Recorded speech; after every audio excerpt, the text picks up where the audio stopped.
Hello everyone, I am Screen Scene Guru, and tonight we'll be discussing movie news and stories that have been breaking this week. I've got a script ready to go into.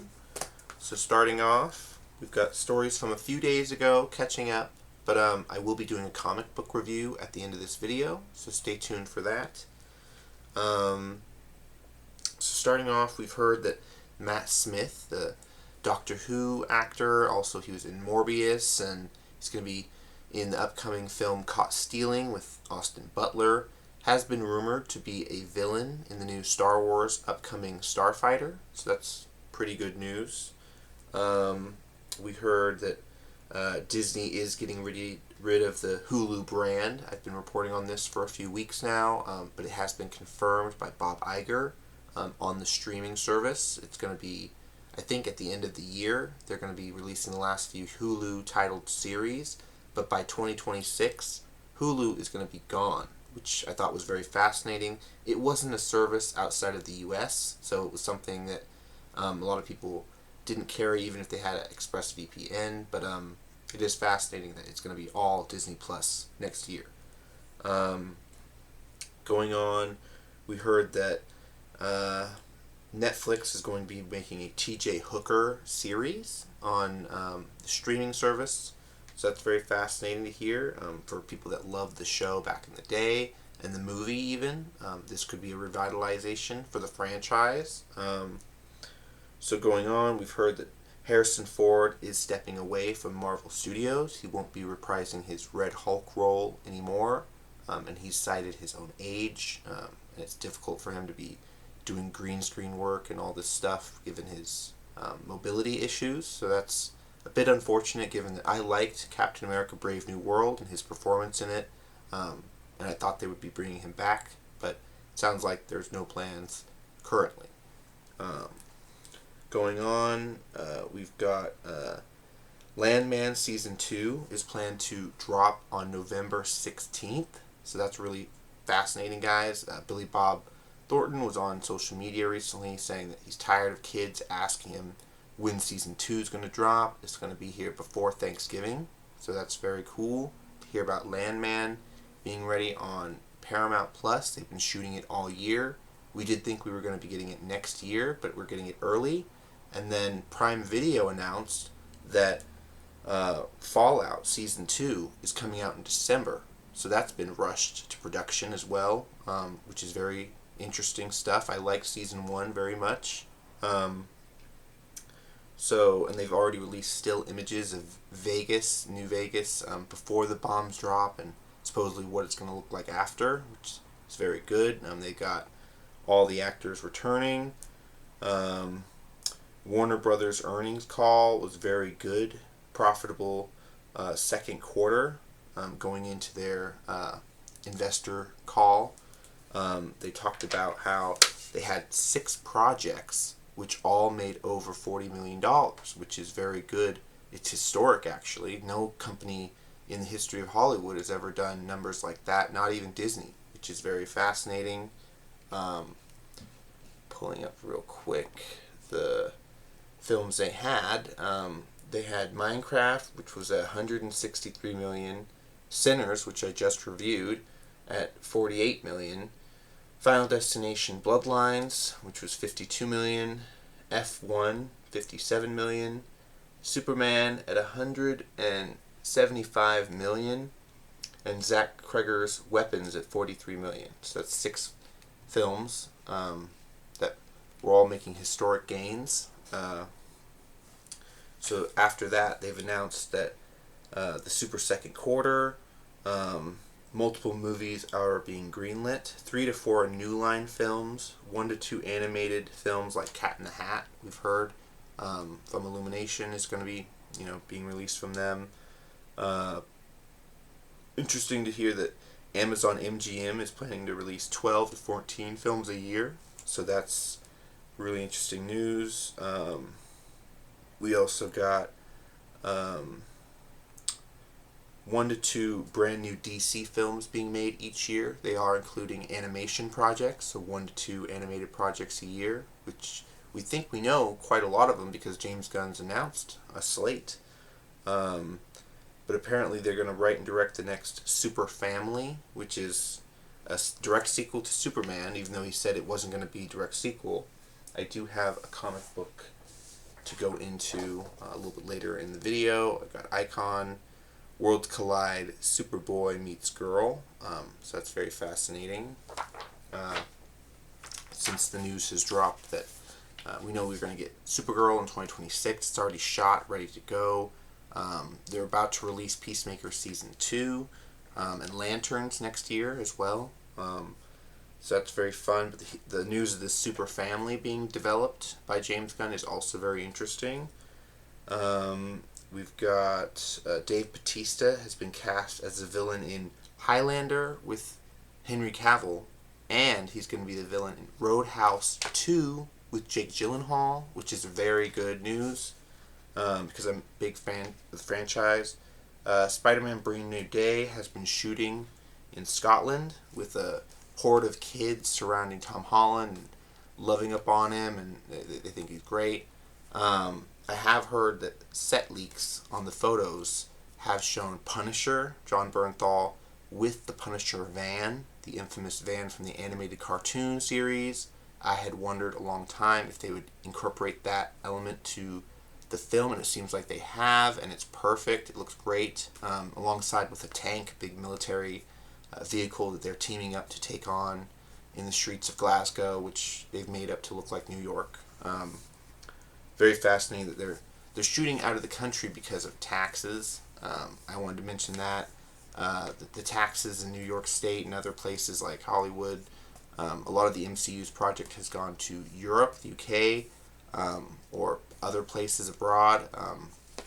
It's also fascinating that Tom Holland and John Bernthal have worked together before. They've been on a Netflix film, I believe, and then they're currently doing, or actually they shot their scenes for The Odyssey, Christopher Nolan's film, and now they're working on Spider-Man.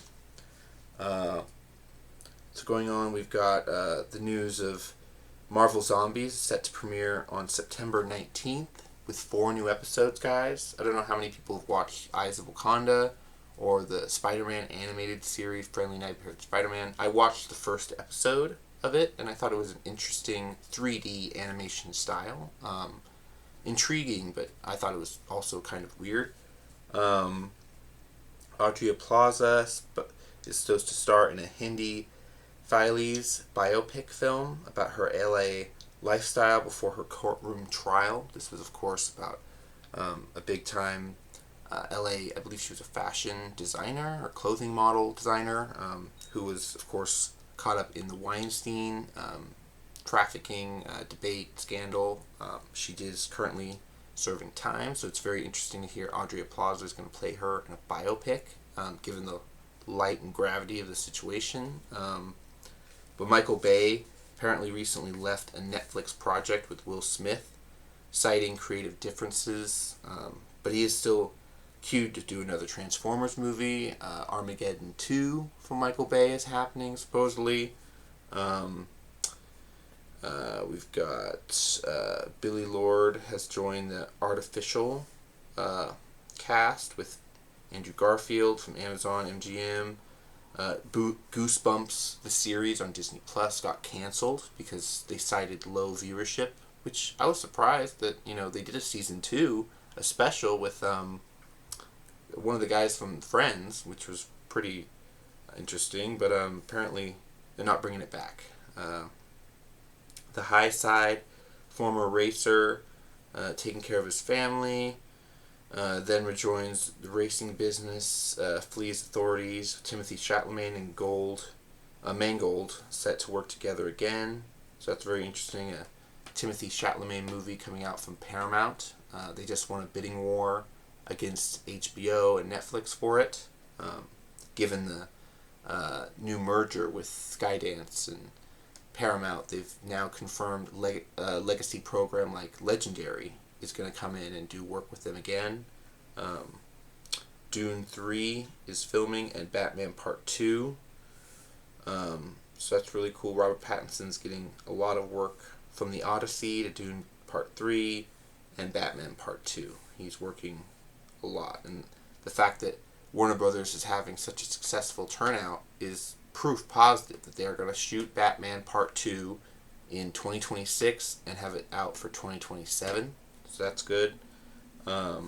Vincent D'Onofrio, the actor who plays Kingpin, has confirmed Daredevil Born Again could go on past season 2. Could have a season every year, which is very fascinating. Wednesday season 2, part 1. So the first 4 episodes have dropped. They're waiting for September to drop the next 4 episodes. So they want it to be a 2-month ordeal for people to talk about. So that's cool. We've seen Jenna Ortega go around the news press junkets advertising her series. Paramount Plus wants to reboot the WorldWarZ franchise, given that Brad Pitt just made a lot of money with that F1 movie. He made about $75 million. So they're like, let's bring back WorldWarZ. They've already made a video game off this, and they want to redo the novel, I guess, or make a true adaptation to the novel, because I guess the Brad Pitt movie was heavily reshot by trailer companies. Other things around that film were ridiculous. So they want to do a better adaptation, apparently. Zach Krieger wrote a sidekick story for DC titled Henchmen, involving several characters like Batman, Joker, and Harley. We don't know if we're going to get that script released, but given that, Weapons has made $43 million in its opening weekend, it's already broken its budget, made its budget. So they're most likely going to move forward with Zach Krieger doing a Resident Evil reboot, supposedly not using any of the game characters. He wants to make an original story, and then he wants to go over and do DC and do a space project. So that's fascinating. I mentioned Spider-Man Brand New Day shooting. They've got leaked images of the Punisher van, which looks really good, straight up out of the cartoon. And then, of course, Shrek 5 was delayed by a year, so it's coming out in 2027 now instead of 2026. I don't really care about, Universal, DreamWorks. They're going to be coming out with more projects. They've got a new Minions, I believe, that's going to take the slot of Shrek 5, and then they've got something else coming out that looks to be, they're doing another live-action How to Train Your Dragon. How to Train Your Dragon 2, because the first one was very profitable. So that's very interesting. They're talking about maybe making a Weapons prequel about certain events before the girls or the kids go missing. So that's very interesting. Going on to some comic book news. So like I said, this video is primarily comic book review, but I did want to catch us up on news of the week. I've got this Worlds Collide icon Superboy meets Girl, which is very fascinating comic. I kind of liken it to Thunderbolts, which is very fascinating. I watched Thunderbolts a few months ago, and it starts off with, of course, Superboy saving this nice dressed businessman, flying him around. Then it goes into, Superboy doesn't exactly know where he is. This woman with powers comes up and takes him on and flies him away, where Superboy introduces himself as Kryptonian. He's not human. He can fly all on his own. He doesn't need assistance. And this guy down at the bottom here starts to explain it's all his fault. He daydreams or dream slips between worlds, where he lives one world, one life in, they call their city Dakota, which not the state north and south, but a whole city of Dakota that he lives in by day. He goes to sleep, and then he wakes up in Metropolis, which is the world where Superboy comes from.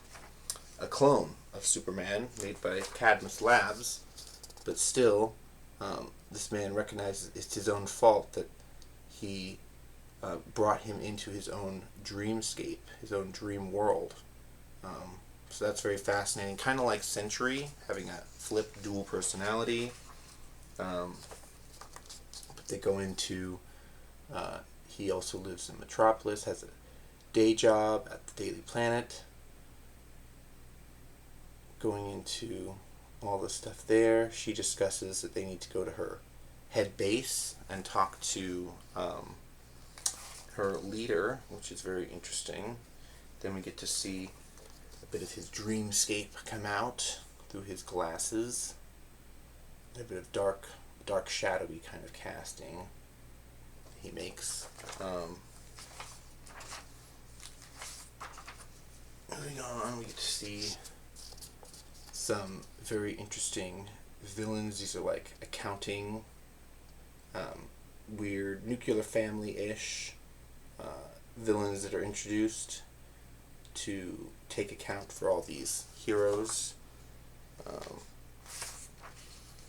see, Superboy uses telekinesis to try to free the woman from their bonds, and then him having to fly off away from them because he does get sick in their presence, which is fascinating. Maybe they're made with a bit of Kryptonian or kryptonite.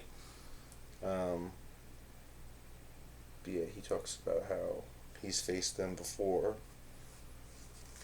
Then moving on, we get to see he's very lovey-dovey, even though he's just met this woman, and his nightmares come out to play. That's very fascinating as well. They have to face off against a schoolhood bully of his who wants his lunch money, and Superboy, of course, challenges him as a young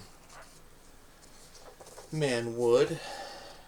Interesting enough, we get to see him dotting around him, distracting him. He uses telekinesis to undo his pants. And then, of course, they duke him into the river, followed by a malevolent force that they have to face off against. Then they get him to, finally, the laboratory, where they're able to put him under, and they believe that they can control his vision, his dream slipping, through medication. It's funny that Superboy comes on to this woman, and she discusses that she's pregnant, and that she wants him to help her raise the baby, and that leads him to basically run out and look for the dream slipper, and they end up making it back to Metropolis with a android waiting for them, which is very fascinating. Waiting for to go on in Man of Steel issue number 6. So it left off on a bit of a cliffhanger, but this was Icon Superboy meets Girl, part of the Super family. Very nice. I do have the omnibus for the Fantastic Four, going into that. This is their 3rd week they've been playing in screens. I do want to real quick just go back to the issue, tell story of. So I already did the story on the Skrulls. That was issue number 2. Now this is issue number 3. The tales of the Miracle Man, which are very fascinating. They do get the introduction of their suits and the Fantastic Four car, so that's very good. That Stan Lee and Jack Kirby were cooking up, showing off the introduction of more super people in their world. This Miracle Man performing stunts, flights of fancy in front of the live audience crowd and the Fantastic Four. We get to see he challenges Ben, the Thing, to a duel, which leads to him wanting to punch him. And then they, of course, show off the layout of the Fantastic Four supercar in their building headquarters. So that's pretty cool. Going on to chapter 2, we can see they're having a big movie theater premiere for A Monster from Mars, and that's where we get to see Reed discusses his one fear is that Miracle Man would turn up into a villain because his powers rival theirs. And of course, they're on the scene. The supercar breaks up into 4 parts. They're able to run around the city looking for the Miracle Man after we, of course, set loose this monster. Then we get to see Human Torch facing off against the monster, being in Chapter 3. It's interesting to see that they gave Ben a helmet and everything, but he quickly rips out of his suit, very much like the Hulk. Then we get to see that the giant creature was defeated, but of course someone sprays Johnny with foam, water resistant or fire resistant foam, so he of course falls into the sky. Going into Chapter 5. Sue is pursuing Mr. Miracle with his stolen tank. She has to try to find out where he's hiding it in a junkyard and signal them, but of course she's discovered. She has to signal them even though she's hypnotized. Fantastic Four retrieve the signal and they go for her, but of course it's a trap. They do go into the whole cause and effect of his powers. He's, I guess, a hypnotist. He's been hypnotizing them, which is fascinating. They lose a tire on their pursuit and Reed has to become a tire. It's very goofy stuff, but fascinating all the same. Get to see they stop him with a big explosion. Johnny blinds him momentarily to slow him down, and then we get to see Johnny took off from the rest of the group, and Reed kind of was saying, oh, our biggest concern now is that if he should turn against us. But he's not going to turn against them. This is issue number 4 now, where I'm at. The introduction of the Submariner, Namor. So really fun stuff, guys. Getting through the comic. But yeah, check out the omnibus. Pretty fun stuff with the reflective cover. And of course the Super Family stuff. Superboy, different things. But be sure to like the video, comment down below if you guys have heard about some of the movie stories, movie trade news. If you haven't heard about it, let me know as well. You can follow the channel, like and subscribe, like I said, or come on down to Instagram, Threads, TikTok, @SceneScreenGuru. Check out my movie news, my behind the scenes. I do special features for movies that I've watched, so be sure to check that out. Till next time, guys. Bye-bye. Have a good one. Alrighty.